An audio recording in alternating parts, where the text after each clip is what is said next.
All right. Good morning, everyone. Thank you so much for being here. Welcome to Trail Forum 2020, and specifically to our session, Trails and Ecosystem Restoration, Finding a Balance. Before we begin, I wanted to point out to all of our attendees that there is a question and answer located off to the right of the video feed. So if you are in Whova, you should see a Q&A tab. Please feel free to pose questions to our speakers throughout the presentation. You can also vote for your colleagues' questions. If you are interested in having a different question that somebody's already posed answered. And next to that, you're going to see a tab for polls. Our team today has some questions they would like to ask you. So towards the conclusion of the presentation, we will ask you to submit some answers to anonymous polls to help us get a feel for the room. But without further ado, let me introduce our speakers. With us this morning, we have Emily Reinicker, a civil engineer and director of operations and design at Wildlands Engineering. We also have John Wood, who is a landscape architect and senior planning manager at Alfred, Benesch and Company. And finally, we have Jeff Oshbaugh, who is a landscape architect and senior project manager at Alfred, Benesch and Company. Thank you all so much for being here, and I will turn it to you. Thank you, Addie. Good morning, everybody. I'm John Wood, and on behalf of Jeff and Emily and Benesch and Wildlands, we want to welcome everyone to our presentation. We are here to talk today a little bit about the potential benefits of combining multi-use trail design with ecosystem restoration, and particularly with stream and natural habitat restoration, with the goal of reconnecting people with nature. So, Jeff, if you want to flip to the next one there, just so they can see our smiling faces.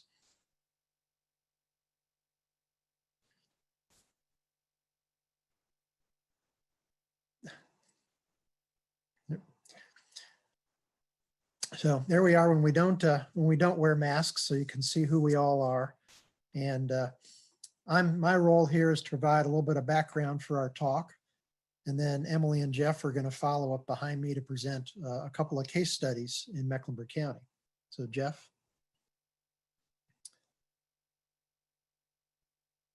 So we're going to start back in with the 1998 Mecklenburg County Greenway Master Plan. As part of the planning process, and then ultimately as one of the plan recommendations, a group called the Creek Coordination Committee was established. And this initial committee was comprised of Mecklenburg County Park and Recreation, Mecklenburg County Real Estate Services, which is now Asset Facility Management, Charlotte-Mecklenburg Stormwater Groups, CDOT, CATS, which is, for those who don't know, Charlotte Area Transit System, and then the real estate folks who acquire land, as well as NCDOT. And the intent was that this group would meet regularly, and I remember they met quarterly to start with, and they would discuss upcoming and future projects within each agency with the intent of trying to figure out a way to maybe align projects so that, where there was a possibility of benefit with planning, design, and construction of these projects together, as well as land acquisition, easements, and funding. It was a way to come in, and particularly with property owners who had easements that each agency would trek through if they had a stream or creek running in their backyard or a utility easement.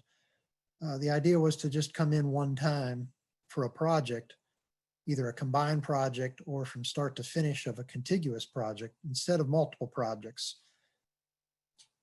So this worked pretty well with, the idea was to combine this particularly with stream restoration, greenways, even some DOT improvements. It helped create some funding partnerships, opportunities to share and leverage grant pursuits, mobilization costs between those properties, and then shared ownership of the designs and plans as the project moved through the process. So it became a good resource sharing venue for city and county agencies. They could bring other groups in depending upon what was being talked about, some of the utilities as well. But the main focus was to create this resource sharing between the agencies as well as the design consultants as we move forward into greenway and stream restoration projects. Jeff? So, when you start out, many of you have seen a lot of these plans, and it's not just a line on a map. We start at the high level. The maps look pretty, get people talking.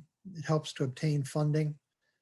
I said that lines are often determined at that high level of planning, and some, but not all, involve some additional site reconnaissance to determine where those lines are and where maybe additional projects can be partnered up within these corridors. So when the lines are created, that question of, are the corridors planned with multiple agency involvement, knowledge, upcoming capital improvement projects? I mean, I can think of many where we inherited a line on a map and a grant that they received, but nobody had really set foot on the ground much to figure out where we were in a creek bed, where we were along a street right away. So early on, determining how these projects can be integrated through funding, land acquisition, planning, design, construction, everything to start to finish. Jeff? So the whole goal is to create project integration. And we have found many benefits in this process. I think Mecklenburg County does this very well with their agencies in combining greenways and stream restoration. And we've learned that over time, the time spent on the front end of an integrated project often saves money, encompasses planning, design efforts, and limits construction issues, project delays on the back end. By starting out the projects with doing a design team corridor walk during that pre-planning to determine where the limits are of stream environmental enhancements in conjunction with the routing of greenways, construction staging, haul roads, access points, making adjustments for tree preservation, unique natural features like rock outcroppings, unique plant communities, better access points for user who will ultimately be on these greenways, but also as far as maintenance, bridge setting, everything that goes into a project like this. It also helps to minimize survey costs because we can narrow the focus for these areas to be surveyed and not just survey a large swath and then somewhere within there, we're going to put this corridor down. It allows for a combined design engineering process, combined bid packages, and permitting construction sequencing as well. It might detail when construction occurs during certain time periods, either because of habitat restraints or when we have the best time to be in there when stream beds are dry if we're along those areas, or at least they've stayed dry, though as we've all experienced some of our recent flooding events, a lot of our greenway corridors stay damp for quite a bit, if not underwater for a little bit of time. It allows for combined construction staging access. So, stream restoration, the earthwork, bridge installation, paving. I mentioned about construction haul roads that you might have in there for doing the stream restorations or the habitat improvements. They can be reused then for greenway development or construction access later on as the project expands and extends. It gives us an opportunity to create more no pun intended, streamlined project delivery process. And then also allows for early and regular clear communication with adjacent neighborhoods, communities from the beginning to the end of the project. So with this little background to start with, we would like to present 2 case studies in Mecklenburg County. Next up, Emily's going to talk about Briar Creek Stream Enhancement and Greenway. And then Jeff will close us out with his discussion of Reedy Creek Greenway. So I'm turning it over to Emily. Thanks so much, John. As John mentioned, I'm going to talk about the Briar Creek Stream Enhancement and Greenway project that was designed and constructed as a joint project for Mecklenburg County. As John mentioned, and as Brett hit on during the conference introduction, we found that partnerships are so important in successful implementation of projects. And this is a great case study of how multiple stakeholders work together to implement this combined ecosystem and greenway project. So for this project, Wildlands was contracted directly with Charlotte Mecklenburg Stormwater Services, and Benesch was the Greenway designer contracted directly with Asset and Facility Management for implementation of the Greenway for Park and Rec. The project includes 1 mile of Briar Creek enhancement right here in Charlotte, just southeast of the downtown city center. There was also 900 feet of a minor system tributary called the Museum Tributary through Eastover Park that was restored as part of this project, and 1 mile of Greenway. We had 3 primary funding partners for this project. Mecklenburg County Park and Rec through Asset and Facility Management funded the Greenway. Mecklenburg County Stormwater funded the stream enhancement work on Briar Creek. And then the city stormwater department funded the restoration on the museum tributary. Another really important stakeholder in this project was Catawba Lands Conservancy, because this project allowed us to connect Eastover Park at the Mint Museum at Randolph Road to a 26-acre conservation parcel that Catawba Lands stewards just south of the Mint Museum. The project was initially contracted for design in 2007. In 2009, Park and Rec had to put the project on hold due to funding. The project resumed in 2014 and went to construction in 2017. So it was a longer timeline than a lot of projects and longer than most of us would have liked. I think that Sharon Wilson from Catawba Lands and I are the only original project team members who made it all the way through. So apparently ecosystem and greenway combinations are not for the faint of heart. So the design drivers for this project, first and foremost for the Greenway, was this connection from the Mint Museum at Eastover Park at the north end of the site and on the west side of Briar Creek down to the Catawba Lands Conservancy parcel on the south end of the parcel, or the south end of the site, and on the east side of the creek. So a really important piece of this was making that connection from west to east through a bridge on the Eastover Park site. And for most of this project, we actually had a sewer corridor separating the stream work from the Greenway. And this was beneficial because it allowed us to maintain a streamside buffer for stream stability. At the creek crossing over the bridge, the public still gets to have that interaction with Briar Creek and see it and hear it and experience the creek.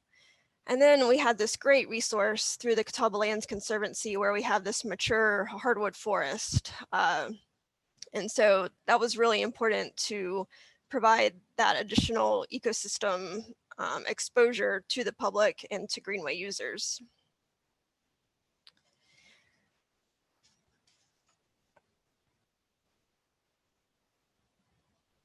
So the design drivers for Briar Creek itself, Briar Creek is a pretty big stream. Always laugh at our nomenclature of creeks. This creek is about 17 square miles of drainage, so it's like hip waiter deep. So it's a pretty big system. And due to the patchwork of easements that we were able to obtain due to the urban infrastructure constraints, stormwater goals and funding, really enhancement or stabilization was the goal for this work. So we were just trying to reduce the erosion on these steep banks and improve the streamside buffer and the water quality and habitat in this stream. It was not holistic restoration of pattern. It was just enhancement and stabilization. The museum tributary through Eastover Park is a much smaller system, more of the hop across size of system. And the goal there was actually, the city was kind of a late addition to the project, but this tributary was actually piped for part of its length. And because of that culvert or pipe, it was backing up water into the street drainage system and flooding some streets. And so the city got on board with the project and contributed funding to help alleviate that flooding. Because this tributary does flow through a park, residents are very attached to their mature trees that they had in this area. And so a main design goal was to avoid affecting those trees.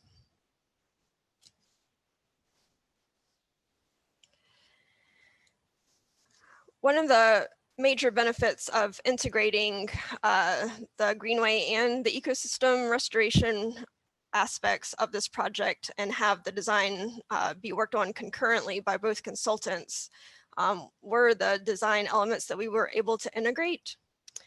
In particular, this creek connection, the bridge connection for the Greenway from the Museum on the west to Catawba Lands on the east. And that bridge, we knew that it was going to become an issue in the hydraulic floodplain model. And there's so many private properties adjacent to the floodplain through this area that we had to be very careful about the floodplain permitting. And that was a major consideration in the development of the design grading in this area. So Greenway and stream grading and the hydraulic model, we all worked very closely together to come up with a solution that was going to optimize the design in this particular location for everyone and not cause a rise in floodplain elevations on the surrounding private properties. Another aspect that was closely coordinated was construction sequence and staging and access. The more I work on these projects, the more I realize that you really have to think about how you're going to get in and build these from very early on. So where are you going to put a crane to place this bridge? Where are you going to stage all the equipment needed? How are you going to access this narrow linear corridor? One of the advantages was having a sewer line right nearby, and that gave us a great access route for the stream work. And then I showed you how we had separated the trail through the Catawba Lands Conservancy parcel from the creek. So rather than clearing all the way from the sewer through the Catawba Lands Conservancy parcel to get to that greenway, Benesch came up with a great approach to this. So we had a construction access issue, and then we also had, to use a very technical term, mushy soils in the Catawba Lands Conservancy parcel. The area is very flat and has poor drainage.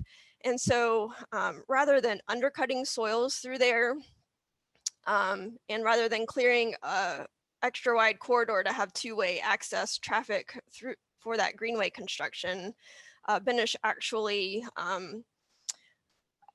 overfilled or bridged the mushy soils with extra stone base and geogrid. So they built up this base of the greenway with stone and geogrid by about 18 to 24 inches. So where you would normally have a stone base of 8 inches in a good soil condition, they went to 18 to 24 inches. And that allowed them to bridge tree roots through this area and also to bridge over the mushy soils. And then we actually used that subbase before it was paved as a one-way access to work our way in and build that greenway and then pave our way out. And at the far end, we were able to use a turnaround and come back on the sewer easement, which was also used for stream construction. So that helped us to minimize clearing and through the CLC parcel and come up with a sequence that worked. Also, because the consultant set the sequencing and the staging, we were able to avoid clearing in that forested parcel during the northern long-eared bat roosting season from May to October, which was a recommendation made to us by the U.S. Fish and Wildlife based on the habitat that that Catawba Lands parcel provides.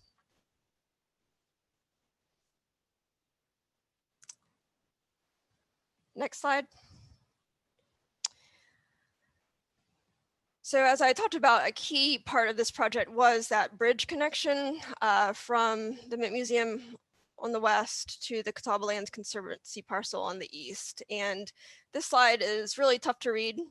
And the reason for that is there was just so much going on right here. And so having the Greenway consultant and the stream consultant working on this together, I think that that really optimized the design for this bridge area.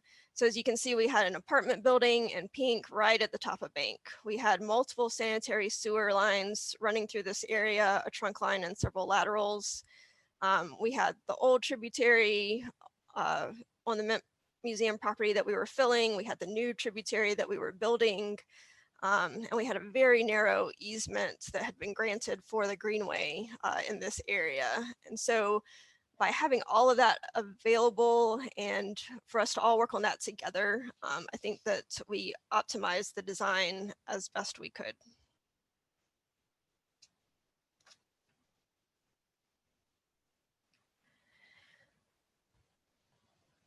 So the next slide is going to talk a little bit about the design contract structure. So as I mentioned, Wildlands was the stream consultant contracted directly with Charlotte Mecklenburg Stormwater Services.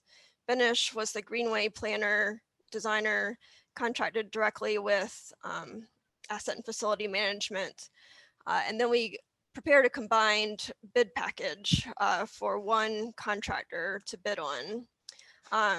We had all the bid line items for the stream with a contingency subtotal of 10% that got added on. And then we had all the Greenway line items with a contingency of $100,000 added on. And then the bid evaluation was based on the sum of those two subtotals added together. And On-Site was awarded the low bid for this project. So with having one contractor, they integrated two crews, one for stream restoration work and one for Greenway work, but we had one pay application that the consultants reviewed with separate subtotals on that cover sheet for each funding source so that we could break out the funding by who needed to pay it. I think that having a contingency built into the bid was important. I would recommend that at around 5 to 10% of your overall construction cost. I think that that saved us some money during design because we knew we had some cushion if we needed to adjust some things during construction. And it also gave us just more flexibility during construction without the contracting headaches and paperwork of doing change orders.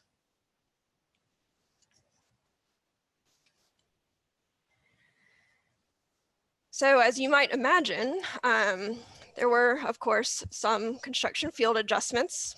It never goes quite as smoothly as you hope. Part of that was because, as I mentioned, the design was originally contracted and surveyed in 2007. So by the time we went to construction in 2017, 10 years had passed and Briar Creek had continued to erode its banks. So in the bottom right picture, you'll see where the bank had really cut so close to where the proposed Greenway location was that we were not able to stabilize that with bioengineering as we had hoped, but because of the 2-to-1 or steeper slope, we did have to drop back and punt and do some riprap stabilization for short sections of bank. Also in the museum tributary design through Eastover Park with a recent sewer project that took out additional trees, the residents became even more enamored with the trees that were still in the park. And so we did adjust the alignment there to further reduce impacts on those trees and stay further away from the drip lines to reduce our impacts. And then something that I thought was really interesting through the Catawba Lands Conservancy parcel, Benesch left a allotment of 6 to 8 Greenway culverts in the construction bid, but those were not located at the time of design.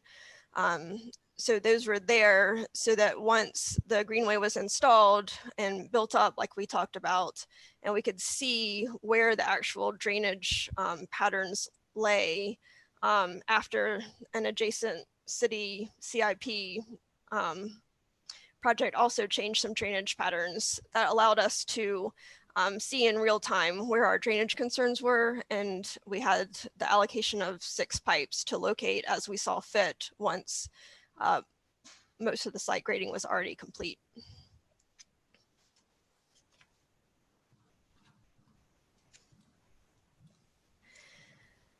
So that's a short synopsis of the Briar Creek Stream Enhancement and Greenway project. In conclusion, I think that this example of a combined project designed and built concurrently allowed us to find the best solutions during design, permitting, and construction.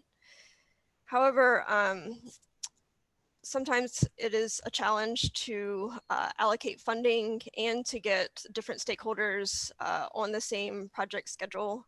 And so sometimes it's just not feasible to combine projects in this way. Now I'm going to hand off the presentation to Jeff, who's going to talk about the Reedy Creek project, where Wildlands constructed a more holistic watershed scale ecological restoration project a couple of years ago. And now Benesch is coming in behind us to add a greenway through the same nature preserve site. Thank you, Emily. Can everyone hear okay? Hey friends, Jeff here. In this next series of slides, we'll learn about the Reedy Creek Greenway that Emily mentioned. Reedy Creek Greenway will be located in Reedy Creek Nature Preserve. The preserve is located in northeast Mecklenburg County, off Rocky River Road, about a mile east of the Harris Boulevard intersection. And there have been 2 separate major improvement projects for the preserve. One, a stream restoration project that Wildlands led, and the other, a second, a greenway that is currently under design, and Benesch is leading that process. And this was done for Mecklenburg County Park and Recreation. In this example, the stream restoration work was completed first and the greenway second. The stream restoration is now complete and the greenway design underway. So we'll take a quick detour here to mention a few notable facts about the preserve. It protects 927 acres of natural forest. You can see in the slide that the shaded green area is the preserve. It's home to the Dr. James F. Matthews Center for Biodiversity Studies, and it has areas of active and passive recreation. And it has areas of historical importance, and also has over 10 miles of existing nature trails. So it's definitely worth a visit sometime if you've never been there. Now back on course. The stream restoration came first. Wildlands led the effort, working closely with project partners. And there were 6 design drivers for the project to stabilize eroding stream banks, to restore the floodplain along the streams to their natural function, to return the stream path to a more natural pattern, and to improve habitat, to enhance water quality, and to reduce pollution in Reedy Creek and its tributaries.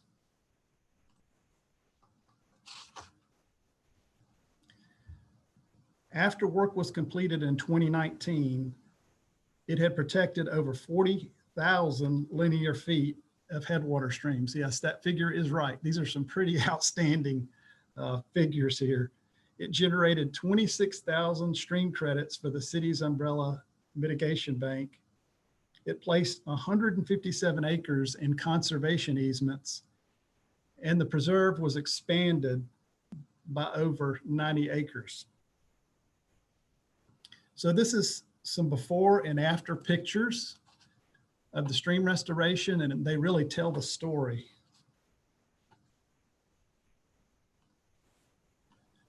One of the tasks your design professional can help you with is walking your streamside greenway corridors early to identify eroding any unstable stream banks that may impact your future greenway.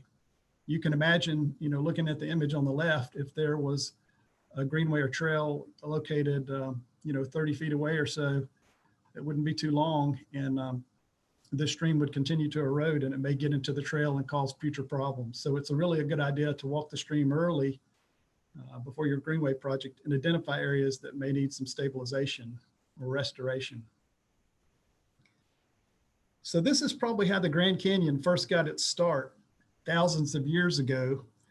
And Wildlands Engineering was able to keep that from happening at Reedy Creek Park with good design practices. Any idea of what is one of the leading pollutants for a stream? Well, we'll find out the answer in our live poll at the end of this session, so please stay tuned. And then here, finally, this image, Emily had to stand on a really tall ladder to take this picture. But this picture seriously does help you visualize how the streams were restored to their natural shape. A lot of the original streams in the park were dredged. The park was used for farming before it was a park. And through a lot of the agricultural purposes, the streams were straightened out. And so therefore they didn't have that natural character to them. And through good design, Wildlands was able to restore the natural flow and the natural shape, the meanders that you see in this image. Overall, this project has been very successful and done a great job at achieving its project goals. So now we want to move to the Greenway. The Greenway is being developed as a separate standalone project, and we were trying to show kind of some examples of maybe a combined project, and that's what we learned at Briar Creek. It was more of a combined stream and Greenway project that was very integrated. And in this example, the two were very standalone projects. So it's just a different way of delivery and a different option. We're going to talk about the advantages and disadvantages of each. But the Reedy Creek Greenway, Reedy Creek Park Greenway, it started using Mecklenburg County's comprehensive Greenway master plan. You can see on the right, the bold orange line. And it proposed to connect the Greenway system, the Greenway network, beginning at Rocky River Road, there to the north, and then moving through the park to the south and connecting to Plaza Road Extension. It was approximately 2 miles long. And the idea was to one day, have greenways, the Greenway network extended to the park so people could walk and bike and use alternative forms of transportation to get to the Reedy Creek Park Preserve as a destination and to, instead of driving there. So what a great idea. And it was up to the project team to decide how this master plan would be interpreted on the ground, how we would make that connection. The master plan obviously provided the big picture vision, but then we had to make it the reality and ground truth it. So the project team vetted several trail alignments in the field to determine the most environmentally friendly alignment. And since the preserve already had about 10 miles of existing nature trails, these were much like social trails. They were gravel, they are gravel, very narrow. We had the idea that maybe we could repurpose some of those trails, make them a little bit wider, maybe pave some of them.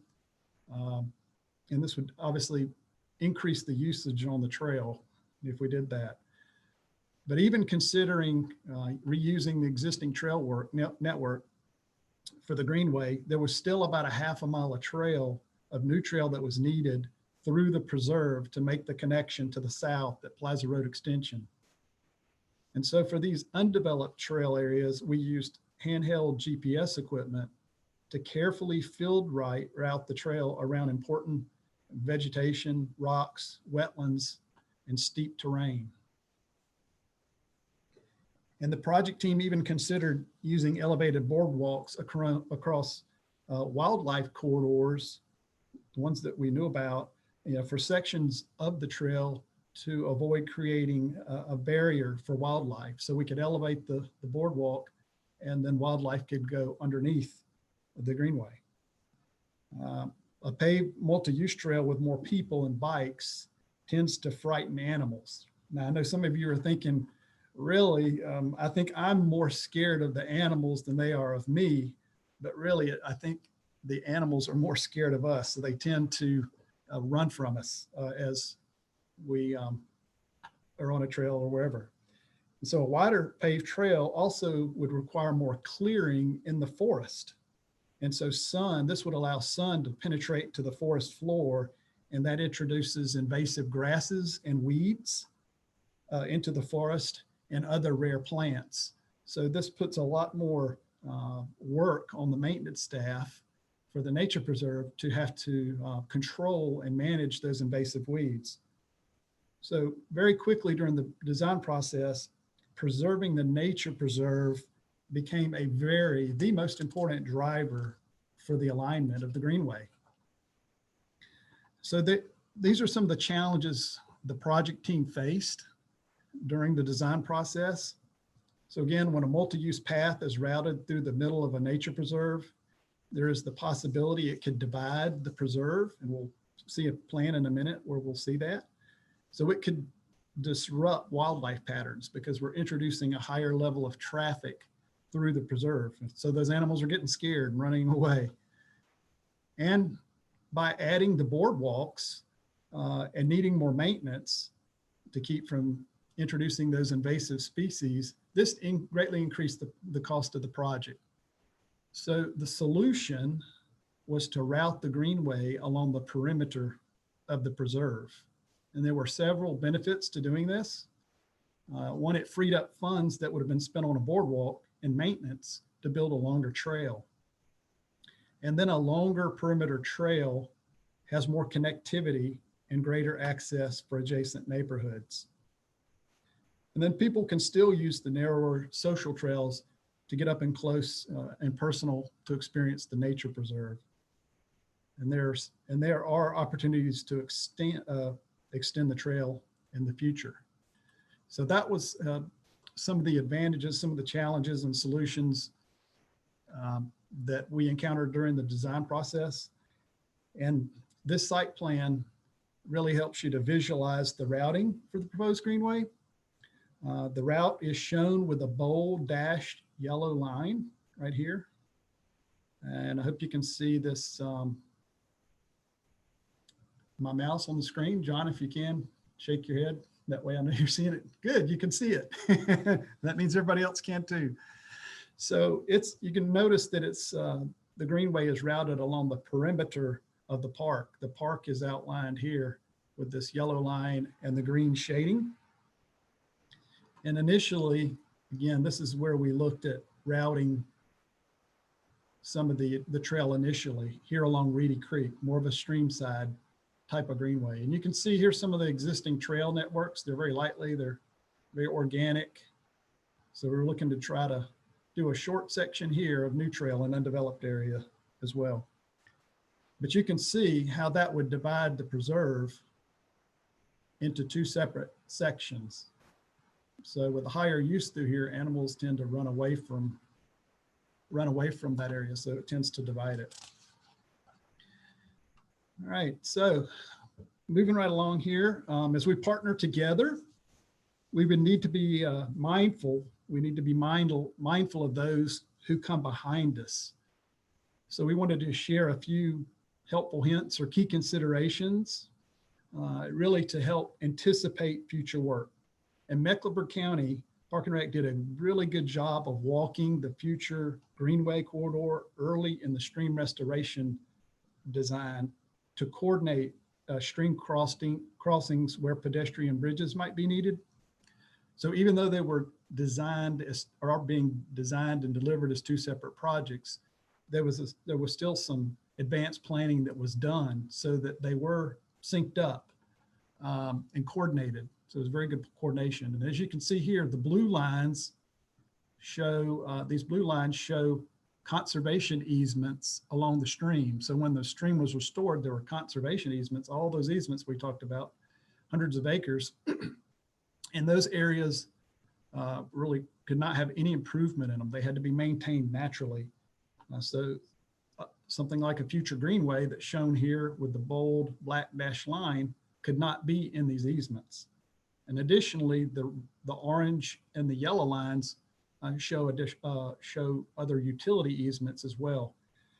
So all of these easements, the conservation easements and the utility easements, really do have an impact or influence the design of the greenway. And without that advanced planning, those can become roadblocks for your project in the future. So this type of crossing is highly complex. And then there's, all the additional hydrology issues and so forth that Emily talked about on Briar Creek. And a lot of greenways, do have these type of crossings. And depending on the timing of your projects, consider sharing construction access roads for the stream and greenway work, because there is an opportunity to save money on site cost and possibly paving cost.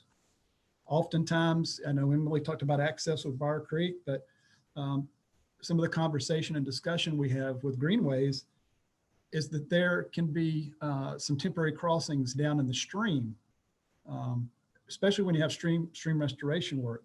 And those can be used for the greenway. And if the contractor can drive across the creek to construct the greenway, sometimes that avoids having to access a greenway corridor through a neighborhood with paved streets and curb and gutter and that sort of thing that all get damaged, during construction, or can get damaged during the construction of a greenway. So those are just some things to be mindful of as you develop your projects. So which goes first? There are sequencing scenarios to consider with your stream and greenway project. Which should go first? Stream first, greenway second, greenway first, stream second, or a little bit of both. Generally, we believe it makes the most sense to construct the stream improvements first because of the narrow construction corridor. Typically there's not enough room or not enough land to do both and to spread out. Reedy Creek is a little bit of an exception. And so the greenway tends to get damaged with the stream work if it goes first. But there's always exceptions to the rule. So we put a few, I guess, combine or not combine, kind of a few takeaways. Reasons to combine: one, scope gaps and coordination. By combining, there's an advantage for a more seamless project. I can hear it. I can hear it. The transition is easier when projects are implemented together. Again, it's just a smoother project delivery. Gives you your best design and implementation. And also there is some public relations advantages. The second project tends to be compared to the first. So if the first project was successful, more pressure is put on the second team to continue to be successful. But if the first project is not successful, then it still puts more pressure on the second team to be successful because they've got to kind of right the ship a little bit and improve the public perception of the projects. And then there are maybe some reasons not to combine, some disadvantages. When projects are combined, a stream and a greenway, then more money is needed. The more funding is needed for the greater amount of improvements. The greater the improvements, the more funds. Makes sense.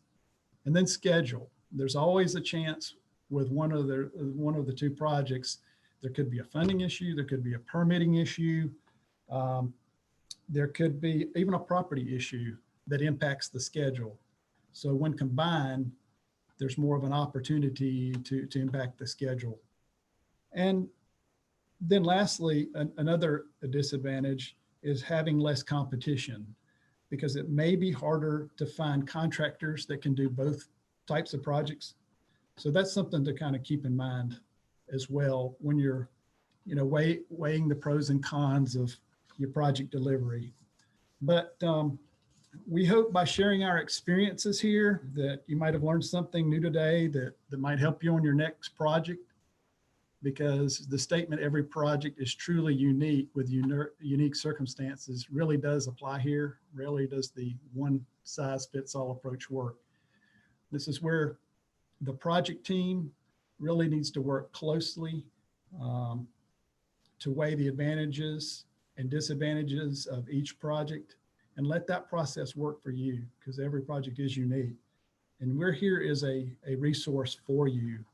And we'll be happy to help you in those discussions. So now, as we wrap up the session, we wanted to give you an opportunity to share your opinions with the group in a live poll. Hopefully you received a notification through Whova to take a poll. So I would like to ask you to please respond. So Addie, can you chime in and let us know, was everyone ever able to see the poll through Whova? Hi to all our attendees. It's come to my attention that people are not actually seeing the polls. I'm seeing some responses. If you click to the right of your Q&A tab, you should see a poll tab and be able to answer. We're going to bring on the rest of the polls live, so if you could click over there and see if you can take the poll. If you can't for some reason, please let me know in the chat. So, and if you can't take the poll, then please message in the chat box and the Q&A and give us your thoughts on these questions that have been raised on the screen. Just a little food for thought. You know, what is the balance between land conservation while allowing public access? And should access be minimized to preserve land, wildlife, and ecosystems? And should greater access be provided into a nature preserve for the public to view, interact with, and educate themselves about nature? Tell us your thought there. And feel free to ask any other questions or share any tips you might have about planning stream and greenway projects. Love to hear your thoughts there. So we want to open up the floor for question and answer at this time, and just for that general discussion. Great, thank you so much for your presentation. I'm sorry to say that the polls don't seem to be appearing for everyone. We have one poll, however, that has appeared for most people. It says, as urban areas continue to grow, how important is it to preserve land and water resources? And as of right now, the majority of the participants have voted very important. As the rest of the polls come on, perhaps throughout the rest of the Trail Forum Day, we encourage you to please fill them out, and these responses can be shared with everybody who attended this session. As to not linger and waste too much time, though, I'd like to move right into the Q&A. We have lots of good questions that have been answered. So for our presenters, the first question is from Jason. And he asks, Jeff, can you share any lessons learned on boardwalk construction in these corridors? Boy, yeah, that's a great question.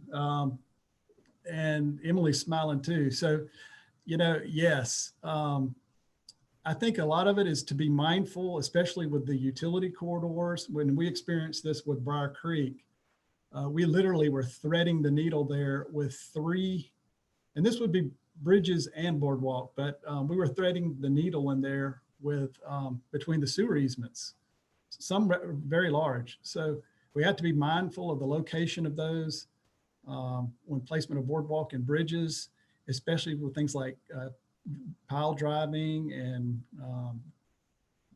drilling piers and of such, because the utility departments are very sensitive to what goes on in their utility easements. And so it's good to really have a early conversation, you know, when planning something like a trail or boardwalk in their easements, so that you know the requirements and know even their interpretation of the requirements and their guidelines, because those really do influence that design. And it's better to do that early in the design process rather than later. So that would be very important. That's just one of the lessons learned with the boardwalks. Additionally, access is important, because a lot of times with boardwalks, you have multiple boardwalks, you know, across wetlands and so forth, and environmentally sensitive areas. And there's a lot of sequencing. You have to really think through the sequencing and construction access, or those can become impediments and roadblocks during construction. And most of the time, contractors do a pretty good job of thinking through that sequence, but you really do have to kind of check with those. And if cranes are involved. You have to look overhead with overhead utilities as they go to set bridges and so forth, that the cranes don't conflict with those overhead lines. And then soils are always a big thing too, getting the proper bearing on the pile. We get into heights. We can talk about heights of boardwalks. Once they get above 30 inches, we get into handrail systems. There's lots of different options there with cable rails and fences and so forth. So I don't know if that, if there was something specific you were looking for, feel free to join us in our live stream and we can have a more detailed conversation about that question. But I hope that gives you a little insight. Emily, John, you have anything to add to that? I think you pretty much covered it. I mean, oftentimes we look at options, even on bridges in particular, if there are ways we can avoid bridges or just do some type of a small swale bridge that we can use the existing, conditions, the soils work right, the rock works right. Boardwalks can lead to a lot of maintenance as well, depending on the deck and the budget. Obviously a wood type of, more like a pressure treated wood, is going to give you the least amount of life, but it's also more cost effective. If you need a heavier load on the boardwalk where you may want to accommodate maintenance vehicles or even ambulances or emergency equipment, then we may be looking at a concrete deck that may improve the longevity. And then there's composite material as well that may be a happy medium. It's a little bit more expensive than just a pressure treated wood, but it gives you a little bit longer life and can reduce the maintenance cost. So those are some different discussions too on the materials of that boardwalk. Great, thank you all so much. That leads us into our next question, which is if you have a general cost estimation per linear foot for stream restoration, and how does that change between a smaller, like branch or tributary, and a main creek?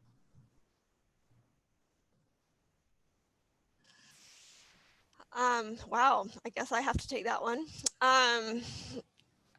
Gosh, there's so many factors in that makes it really tough, whether you're in an urban setting or more rural. I don't know that I can give you a great one size fits all.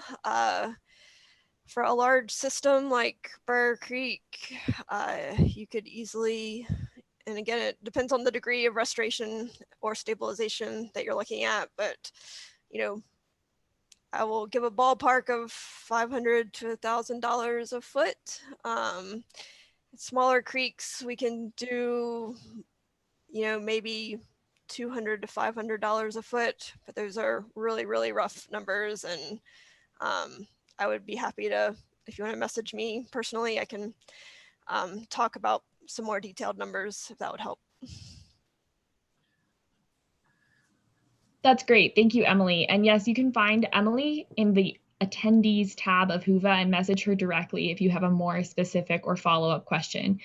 Our next question is from Joyce, who asks, what is your recommendation for how the Greenway Trail should ideally interact with the stream restoration to enhance the education of the public and motivate people to protect the environment? That's a great question. And I'm sure that Emily and John will have answers as well. I'm just going to chime in here. That is a balance. And Emily, please feel free to chime in here. One thing I think that's good, because with a stream side greenway, we're next to the stream, right? So the more we can keep a buffer between the trail, the greenway, and the stream, the better. The wider that buffer can be. So we're in a floodplain. As we move closer to the stream, we get into the floodway, where it even gets more, intense in terms of the high velocities of water, and the water can be more destructive. So it's important that we stay respectful of those buffers, to give you your best greenway. But on the other hand, the flip side, we want to give the public access to our streams and to our rivers and creeks, because people do want to be close to the water, and we can obviously bring the public, students and so forth, close to the water to learn about it and have educational opportunities. So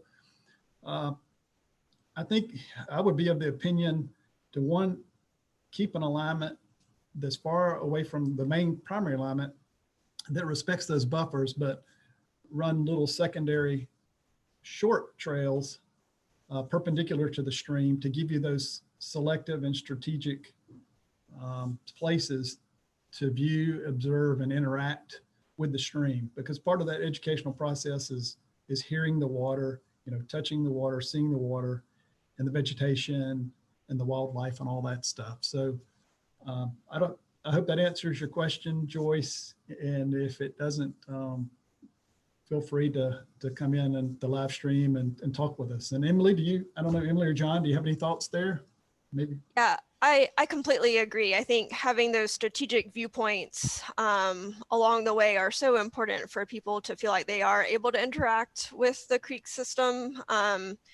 And a problem that we have in Mecklenburg County is we don't have great water quality. So we don't want to encourage people to wade and submerge themselves in polluted water often. So more having a viewing platform or viewing opportunity is important, and somewhere where you can hear. I think I have underestimated the value of just hearing the babbling brook and how much that can drown out the surrounding city noise and make you feel like you're worlds away from the middle of Charlotte. I will say that the more length of trail that you have directly adjacent to a stream, the more maintenance and stability concerns that we've seen for trails. And so I think that there is value for the trail also to preserving that streamside zone of vegetation for the creek stability and for trail maintenance and trail stability. I could add to it a couple of good examples would be Little Sugar Creek, particularly down at the 485 end, where in the routing of that greenway and that stream restoration, some of the rock outcroppings that were uncovered became wonderful nodes along the way that became gathering and seating areas. So you could get out on the rocks. You could, folks do get into the creek at that point. It's a great place for the dogs to splash around. But I also think about Hector Henry Greenway up in Concord through the Moss Creek neighborhood that because we included some overlooks and outdoor classrooms along that segment, both with stream and with Rocky River, as well as a couple of the ponds in the neighborhood, it actually benefited some of the funding. We were able to get some Safe Routes to School funding as part of the grant process. So we were able to leverage that along with Carolina Thread Trail and Partef funding, all to put that segment in and connect to a couple of schools. And it became part of their curriculum, both for a middle school and elementary school.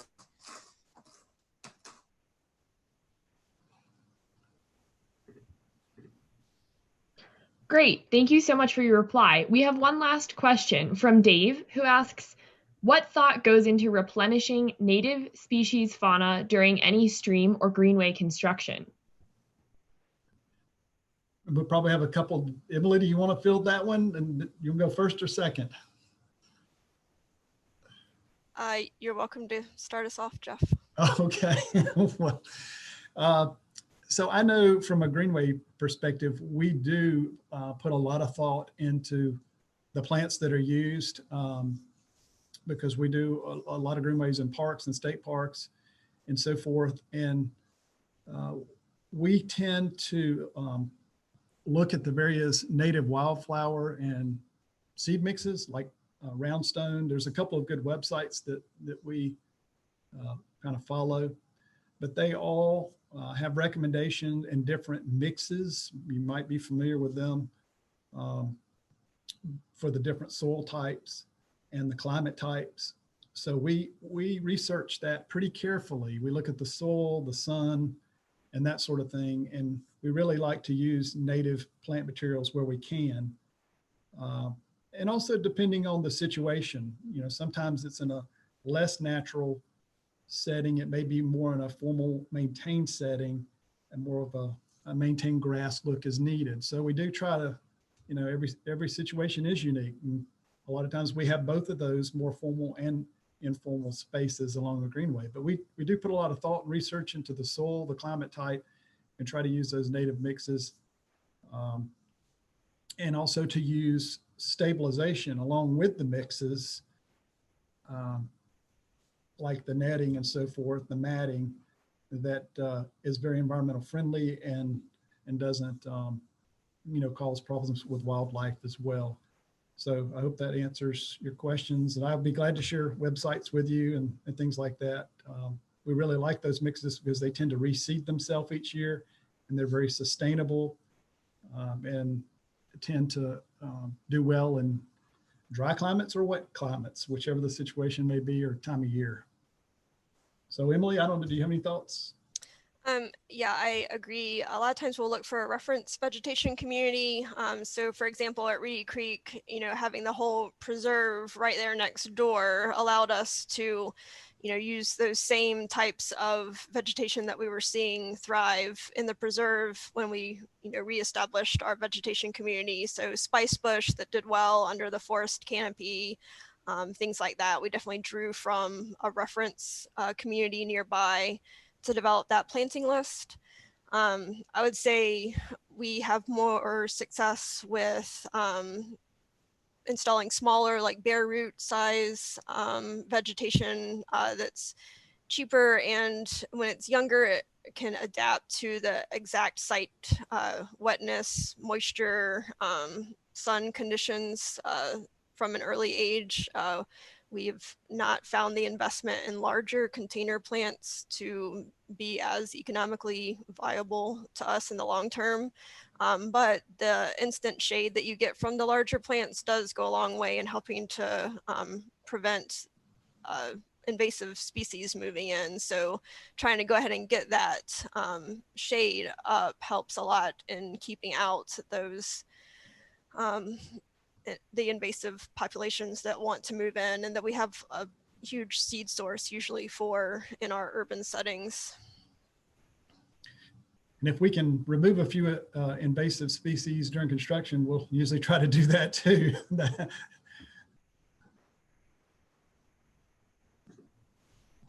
Those are great responses. Thank you all so much for your presentation, and to everybody who attended, and especially for bearing with us in these technical challenges.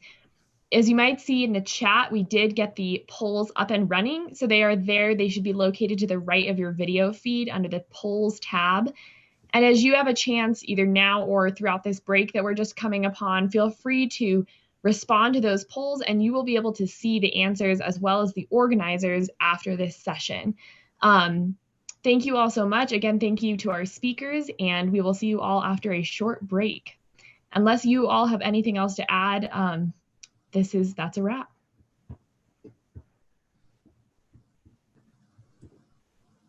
Great. Thank you all so much. Thank you to our presenters, and we will see you all shortly. Goodbye.